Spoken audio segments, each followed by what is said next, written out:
Earlier in the day, I'd had a fantastic hike out in a remote mountain to the west of Glen Strathfarrar, and it'd been a long day, and I'd parked away at the top end of the glen, and after the hike I had to get back down this private glen before they shut the gate at 7 o'clock. And Glen Strathfarrar is arguably one of the finest and scenic glens in Scotland. But after I'd left here, I was headed to one which is maybe based on your opinion, even more scenic and beautiful, and that was Glen Affric. So about an hour to an hour and a half after leaving Glen Strathfarrar, I was pulling up at the head of Glen Affric, ready to spend the night here, and the plan was to try and get some photographs before getting ready for a long day in the hill tomorrow. Well, last week's video I was in Glen Strathfarrar doing a remote corbett there, and that was actually about 2 hours ago. I've left there and I've driven south down a couple of glens. I'm in the lovely, wonderful Glen Affric now. Look at this, fantastic, it's lovely, and the woodlands around here is just beautiful. The sun's gone away for a wee while, there's been a few snow showers kicking about, and I'm just going to get a bite to eat. But the plan tomorrow, I'm going to stay in the area. The plan tomorrow is to head up over 2 corbets. It's a long day. I think it's about 1400 metres worth of ascent and maybe 20 plus kilometres. So I'm hoping my legs and my knees have recovered from my wee jaunt up and Sheehan in Glen Strathfarrar. But it's just lovely, fantastic, and it's nice. There's no midges because it's so cold. I think it's a wee bit of a breeze as well. The higher tops I can see. I don't know if you'll make it out, but behind me the higher tops have got a wee bit of the white stuff on them, so hopefully I'll get some views tomorrow and the cloud will be above the tops. Today's been fantastic, so I'm going to go and get something to eat and settle down for the night. Lovely.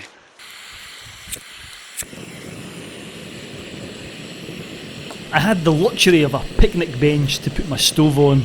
Didn't have to find a nice level bit of ground for once, and it was lovely. There was no midges, the scenery was fantastic. And I set about making myself my usual chicken tikka, and yeah, I had a bit of dessert, and it was a very leisurely dinner in comparison to what I usually have, in comparison to what they usually have on my wild camp. So I found another picnic bench that had a lovely view up the glen, and I sat there and just enjoyed my tea and pondered on how I would spend the rest of the evening. But I had a plan because I'd seen a wee path heading up to a viewpoint as I'd driven into the car park. I've decided I've had my lovely chicken tikka and rice. I thought I'd come for a wee donder. There's a wee path just next to the car park. I think it said viewpoint. Well, I'm hoping it said viewpoint. So I thought I'd just come up here and see if I can take some photographs, if I can find the viewpoint. But the weather's kind of, a few more snow showers have kicked off and the sun has disappeared, so I'm hoping got about an hour till sunset. If this is a nice enough viewpoint, I might stay up here for sunset and see if these showers pass by. Stranger things have happened. There's a lovely wee path winding its way up the hillside here, so I'm hoping I'm going to get up here and get some nice views. So let's see where it goes. Ooh, fingers crossed. And here's the viewpoint. Viewpoint of snow. Lovely. I think I just cursed it. Ooh. As soon as I come out, this blizzard's hit. And it's not warm. I'm hoping it's going to pass. There's a wee bit of a few signs that the cloud's breaking to the north, but it looks like there's another big cloud coming in behind it. So anyway, I'm going to hang around here for a wee while longer and just see if my luck changes. You know what they say, if the weather's crap in Scotland, wait 20 minutes and it'll change. So, fingers crossed again.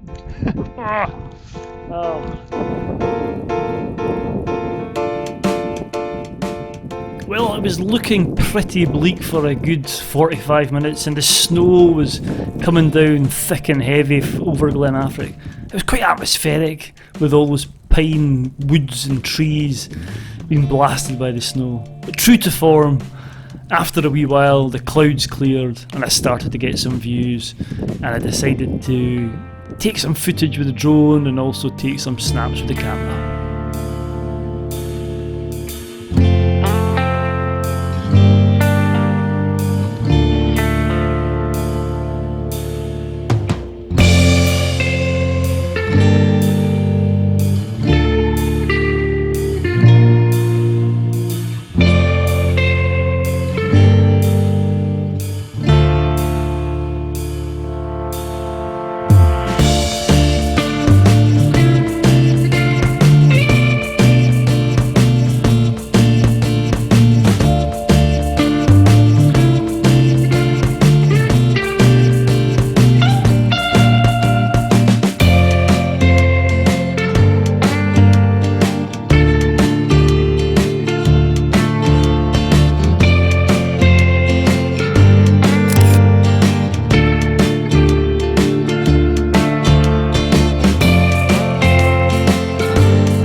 just about that. I took a few photographs and decided to take the short journey back down to the car and get ready for the day ahead tomorrow. And it was fantastic. I had a really good day the next day. So the next video will be of that. But the reason that I'm doing this piece to camera is I watched back the previous video when I was in Glen Strathfarrar, and I realised I hadn't told you the story about the last time we were in Strathfarrar. So my brother will probably kill me for saying this, but we'd had, this must have been 10 years ago, and we'd had a really long day in Glen Affric, where I am now in this video, and we'd cycled all the way into the Bothy and done the Munros, and it was about the same time of year, but there was a lot more snow. We were wading through it at one point. We'd had a really long day, and we'd been somewhere else the day before. We had 3 days in the hills, and the last day was the Strathfarrar 4, which was great, and we were quite tired and we had to get down the road afterwards. So we had 2 cars, and we'd parked his car at the end of the walk and then driven back down in my car, and then up we went, and we were making good time. Went across the Strathfarrar Ford, had a great day, and we were down well ahead of schedule, feeling really good about ourselves, quite chuffed, you know, pats in the back and all that sort of stuff. And we got down to his car, unloaded, got changed, and yeah, he put the keys in the ignition, nothing. And remember, this is a private Glen. You've got to be out there by 7 o'clock. Nothing. We tried push starting it, absolutely nothing. So we had a bike. I got on the bike and started cycling down the road to get my car to get jump leads. I managed to stop somebody in the Glen, and they went up. And by the time I'd gone back up, they had the jump leads going and what have you, because we thought it was a flat battery. That did nothing, absolutely nothing. The car was just completely dead, and it wasn't an old car. So we had to then phone the AA, or I think it was a recovery vehicle we had to get, and we go down and explain to the people at the gate that there was a recovery vehicle on the way. I can't remember if maybe somebody came out to look at it first and just went, that's not going anywhere, and they had to get somebody up from Glasgow. Anyway, long and short of it was that the recovery vehicle turned up at about 10:30, 11 o'clock at night to open up the Glen, let us up, and then my brother got home about 3 o'clock in the morning. So that was a story that we can look back on now and laugh at, but I tell you, we weren't laughing at the time. Turned out his 3-year-old car, which had just gone out of warranty, it was a timing belt had failed in it. So that was the reason. So it just shows you. Anyway, I thought I'd just share that with you.